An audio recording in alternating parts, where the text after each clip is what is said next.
واختلاف الليل والنهار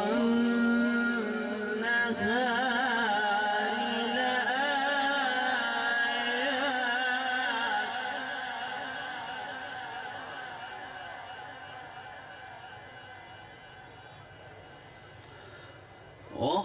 واختلاف الليل والنهار لآيات لأولي الألباب.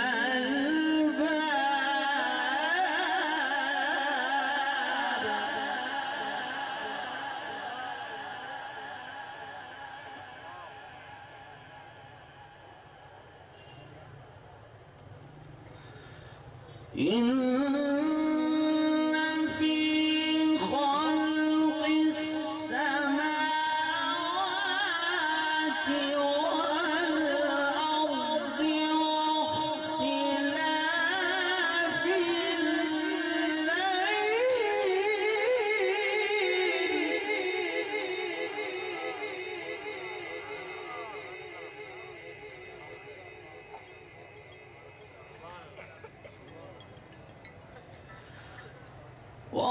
واختلاف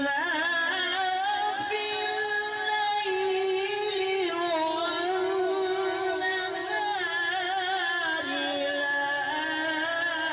لآيات لأولي الألباب الذين يذكرون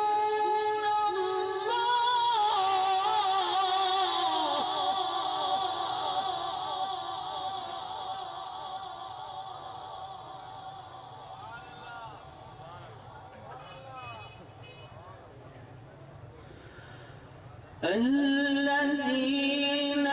يذكرون الله قياما وقعودا وعلى جنوبهم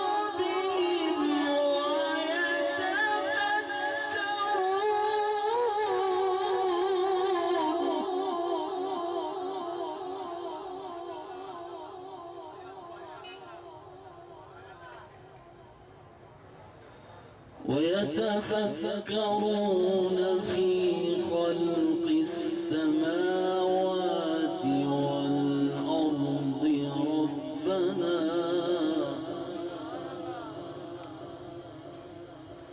ربنا ما خلقت هذا باطلا سبحانك فقنا عذاب النار.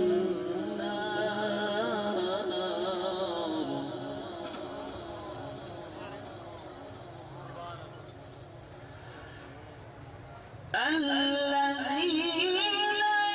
يذكرون الله قياما وقعودا وعلى جنوبهم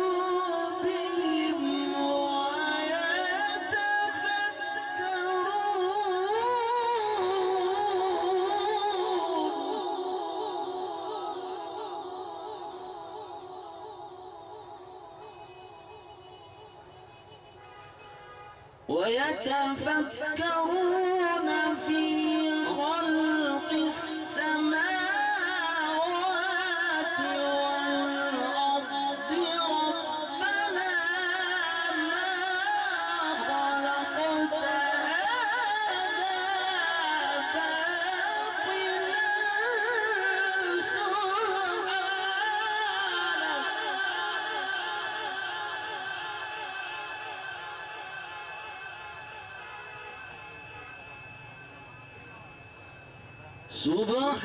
سبحانك فقنا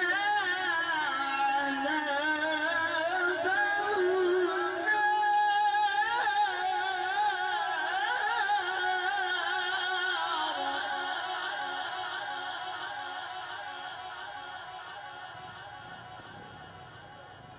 ربنا إنك من تدخل النار فقد أخزيته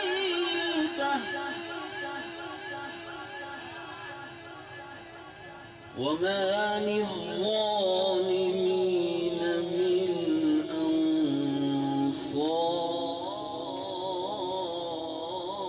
أنصار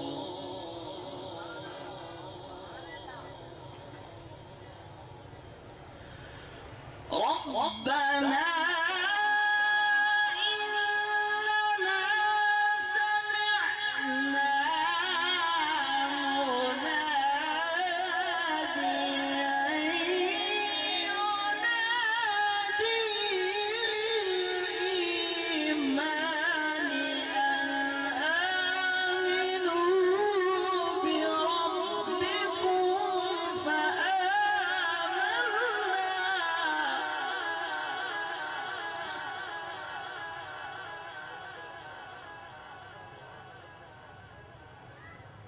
ربنا إننا سمعنا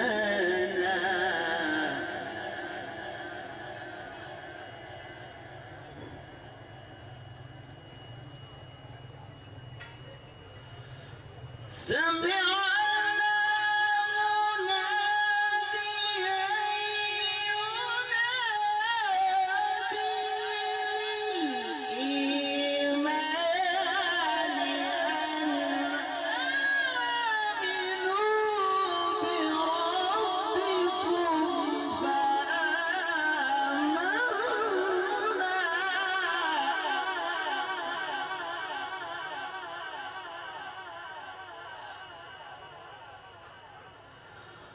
ربنا فاغفر لنا ذنوبنا وكفر عنا سيئاتنا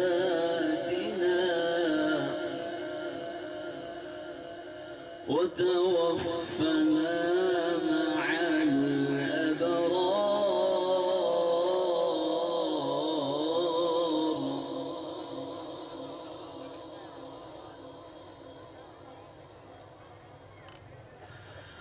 ربنا فاغفر لنا ذنوبنا وكفر عنا سيئاتنا وتوفنا مع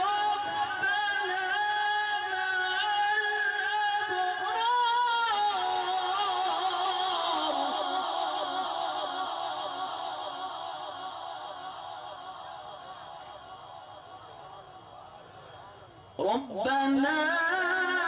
فاغفر لنا ذنوبنا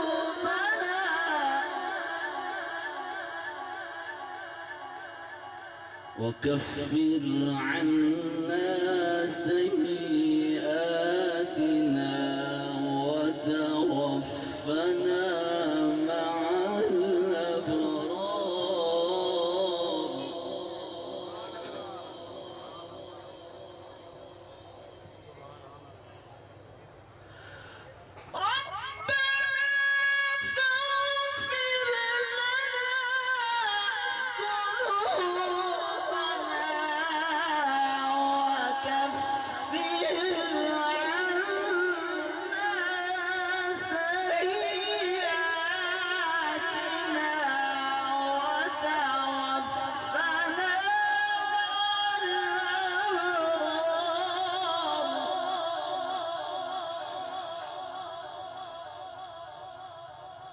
ربنا وآتنا ما وعدتنا على رسلك ولا تخزنا يوم القيامة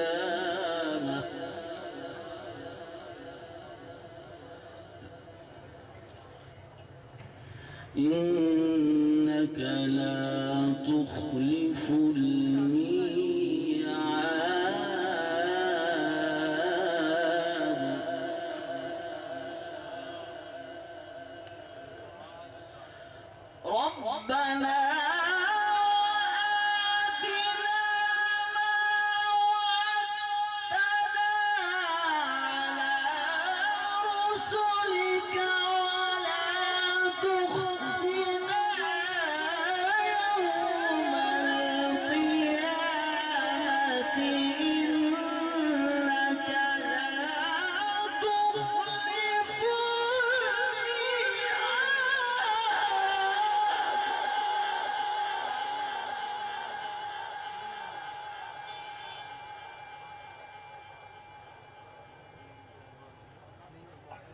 إنك لا تخلف الميعاد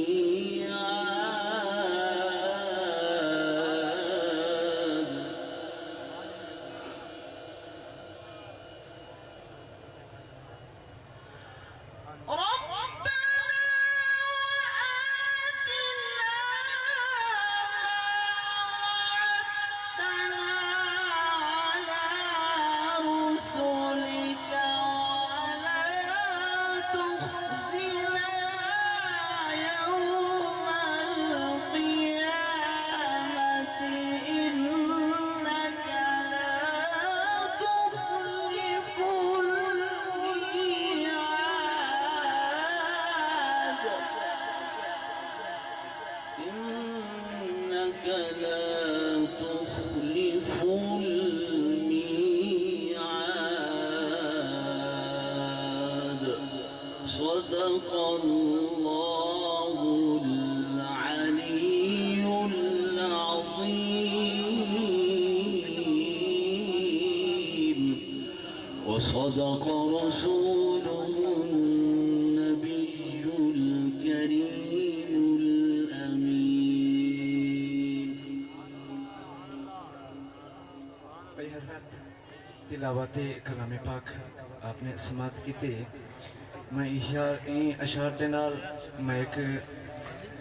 حاجی غلام یاسین سومرو تے لخت جگر حضرت علامہ مولانا طاہا یاسین دے حوالے کرینا تے آپ میں ایک میرے مرشد کریم حضور سیدی مرشدی سید حامد سید شاہ کاظمی دے حوالے کرے سن واہ واہ جو شان ڈٹھڑا تیری گلیدہ ہے عرش پاک رتبہ تیری گلیدہ حق پاک لا شریکے حق پاک لا شریکے کوئی مٹھڑی بولی بولیا توتا تیری گلیدہ جنتے کوئی مرے پیا آپاں ادھیں کے مرنے جنتے کوئی مرے پیا آپاں ادھیں کے مرنے دلڑی پسند کیتا ٹکڑا تیری گلیدہ نعرہ تکبیر نعرہ رسالت نعرہ خلافت نعرہ حیدر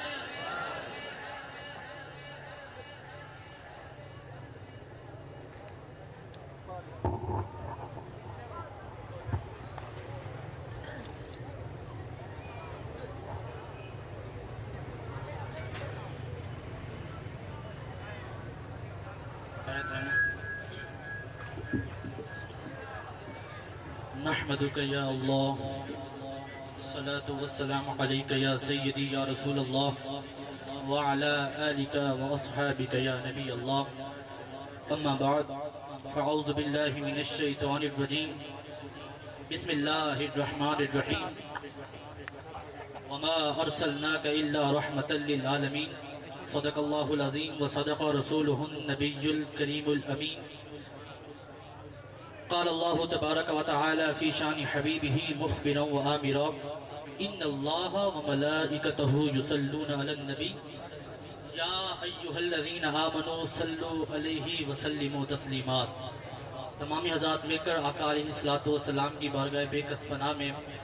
درود و سلام کا نذرانہ پیش کیجئے اللہم صلی وسلم وبارک علی سیدنا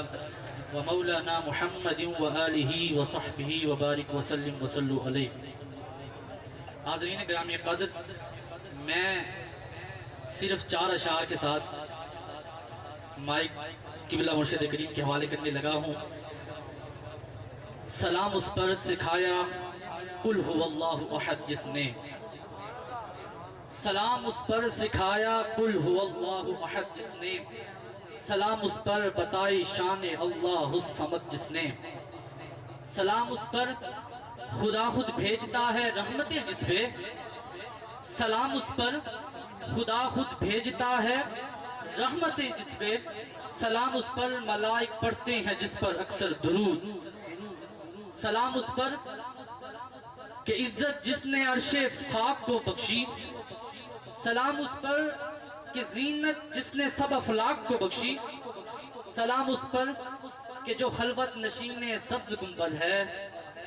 سلام اس پر جو خلوت نشین سبز گنبد ہے سلام اس پر کہ جو حامد ہے اور محمود و احمد ہے سلام اس پر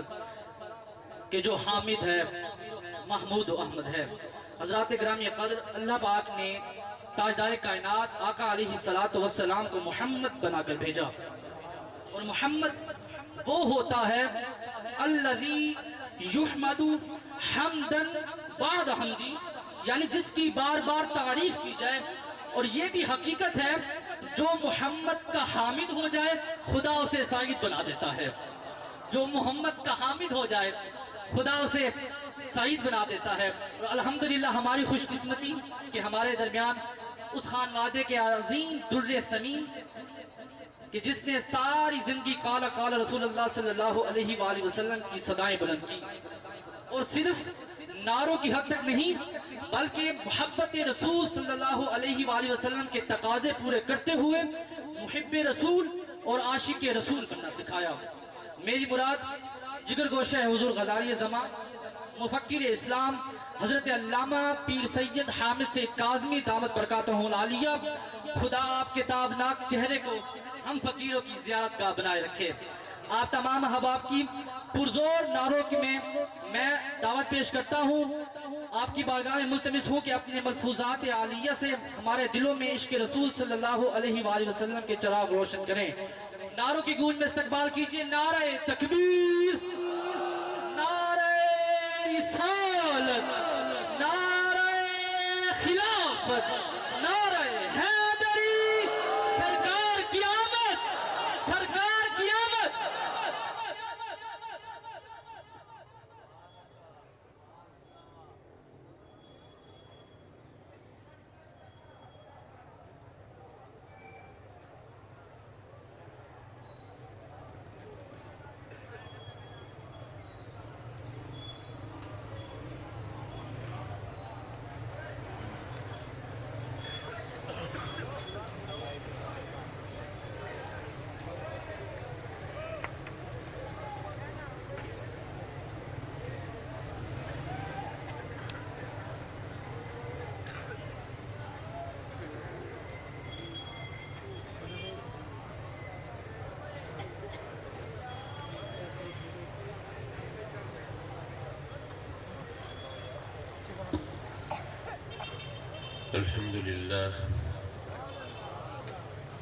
الحمد لله وكفى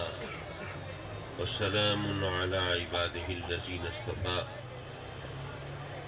أما بعد فأعوذ بالله من الشيطان الرجيم.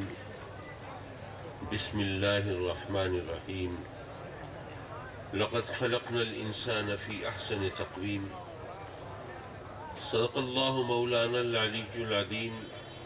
وصدق رسوله النبي الأمين ونحن على ذلك لمن الشاهدين والشاكرين والحمد لله رب العالمين. فاضل جلیل عالم نبیل محترم مولانا مفتی ارشاد احمد صاحب سعیدی، حضرت